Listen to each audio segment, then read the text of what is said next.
কি গো, ব্রেকফাস্টের পর ওষুধপত্র কমপ্লিট? হ্যাঁ, আমার কমপ্লিট। তুমি খেয়েছ? আমার ওষুধ, হ্যাঁ আমিও খেয়েছি। বাজে তো কটা, 9:30 বেজে গেছে, 9:40। ঠিক আছে বন্ধুরা, তাহলে আমার একটা অনেক বড় কাজ হয়ে গেছে। দাদা ভাইয়ের ব্রেকফাস্ট হয়ে গেছে, ওনার ওষুধপত্র হয়ে গেছে, কিন্তু দুঃখের বিষয় আমার মিস্ত্রি তো বন্ধু আজকে আসেনি, ডুবিয়ে দিয়েছে আমাকে।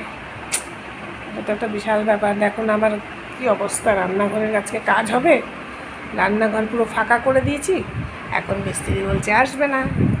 এখন কীরকম লাগছে মেজাজটা এবার বলো তো দেখি বন্ধু। ওই মোটামুটি একদম ফাঁকা করেই দিয়েছি। আমি তো এখন আমার আর ভালো লাগছে না, এই রান্নাঘরে সমস্ত জিনিসপত্র সব বের করে নিয়ে বসে আছি উল্টো পাল্টা করে। কীরকম লাগছে বন্ধু বলো? আমার এখন যেন মনে হচ্ছে নিজেকে খুব অস্থির মনে হচ্ছে। মিস্ত্রিরা যদি এরকম ধোকা দেয় বন্ধু, মাথার ঠিক থাকে না। তাই তো বন্ধু, আর কিছু বলার নেই, এখন আর কিছু কাজ নেই, বুড়োর বুড়ি বসে গল্প করি। কী গো, তাহলে আমরা গল্পই করি এখন আর কি, আপ টু 11টা পর্যন্ত, তাই না? তাহলে ঠিক আছে বন্ধু, তাহলে রাখছি।